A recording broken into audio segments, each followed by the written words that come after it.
Hello! Kumusta kayo? Hello everyone! Today we have some guests from the Philippines. I'm Cheryl. I'm in the EE department.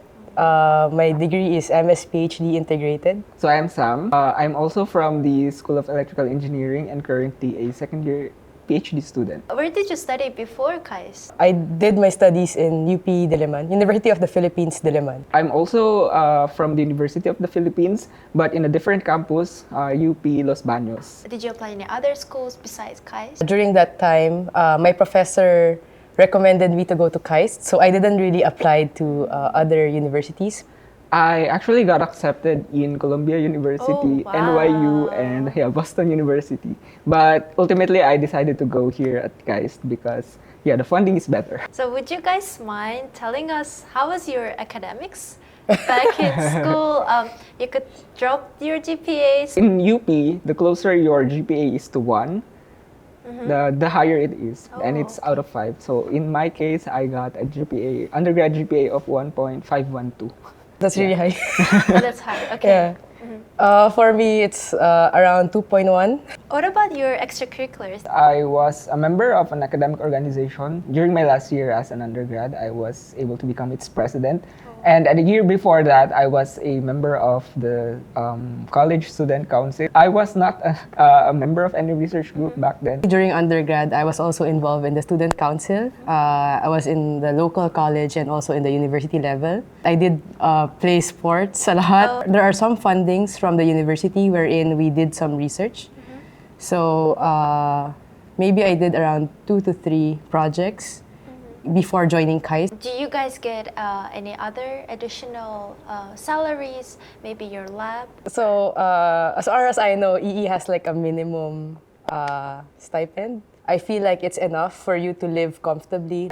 In case of like living in Korea, where do your money go usually? Yeah, so most of my money always goes to food, Food. and apartment. More than half of the amount that I get goes to cooking my own meals and also going out with friends. Oh, that's cool. I also do. Do you guys live on campus or off campus? I live outside the campus in Gungdong. Oh. So I'm renting a 1-room apartment. I live outside. I live in Oundong, and it's also a 1-room apartment. How hard was the process of getting a place? So when I asked my friends before if where can I find apartments outside, so they referred me to one app. It's called Zigbang. Yeah. And when I applied there, I was again referred to a Pudongsan. Real So estate. they were translating for me. The real estate agent was speaking English. Yes. For me, it's very easy because I just ask one of the Filipinos if where they live, like if there's a room empty, and then luckily there was one.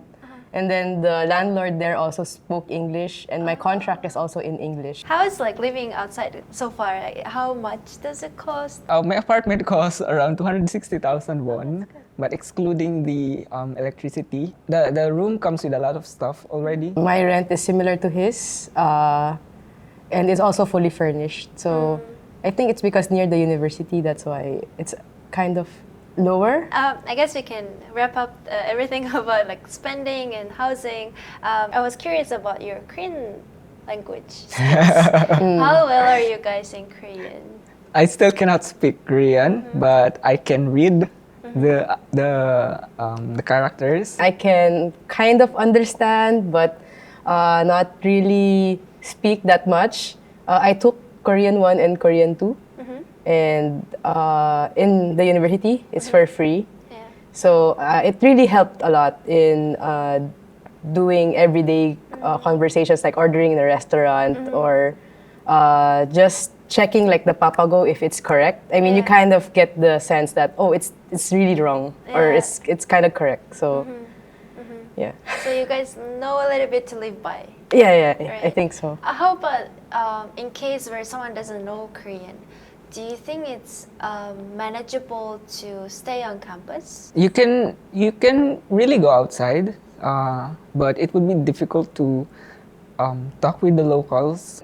You can pretty much order stuff like in restaurants. You can also use like Google Translate or Papago to talk with people. Yeah, that's how I get by. The classes are in English. And also, like, there are services inside KAIST. Like, one time I went to the postal office, and they were able to assist me in English. Oh, that's Like, nice. do this, do that, and then, yeah, because it's obvious I'm a foreigner, so they kind of helped me.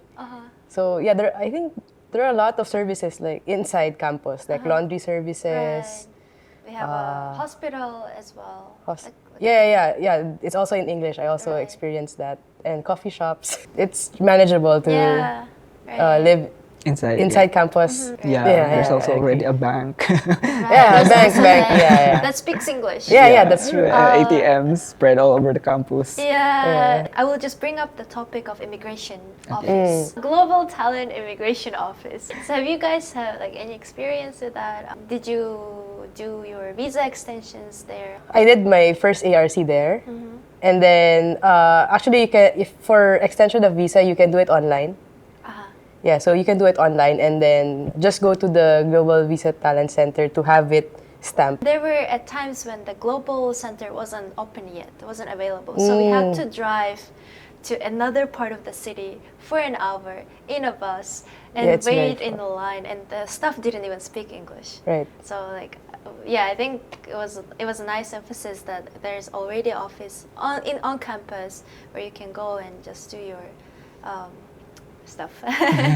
When you were applying to KAIST, what kind of documents did you prepare, and how was the process of application for you?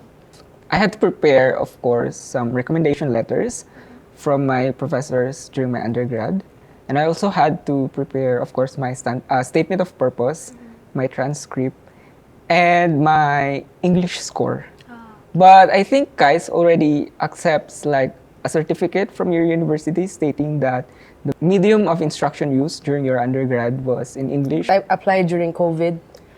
There are some documents that I can't get right away, but KAIST was very lenient to allow just some screenshots. Like, for example, we have in the university that there's a website that just states that everything is in English, and then that's what I sent to KAIST. Have you tried to reach out to your professors before joining the labs? In my case, there's a statement of purpose, right?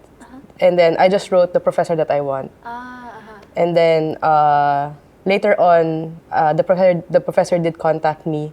And then we had an interview to see if we're aligned in terms of our research interests. Also, in my case, I actually sent cold emails to professors during when I was applying, but unluckily I was not able to get any response from all the professors. But I still went ahead with my application, and then I just I specified which professor I want to work with for my graduate studies, and yeah, luckily I still got I still got in. What are you guys are planning to do next?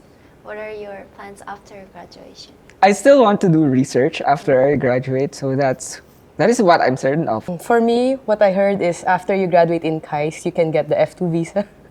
So I'm looking into doing that and see if I can work maybe a year or two here.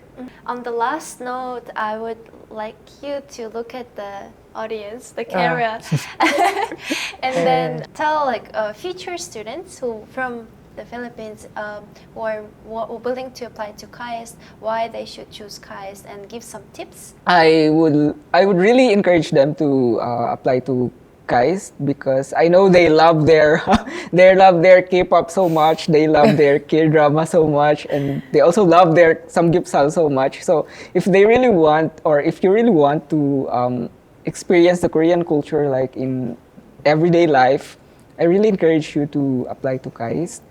And also KAIST has a very good funding in terms of research, so you don't have to worry about funding your entire stay in the university, and of course the tuition fee is free.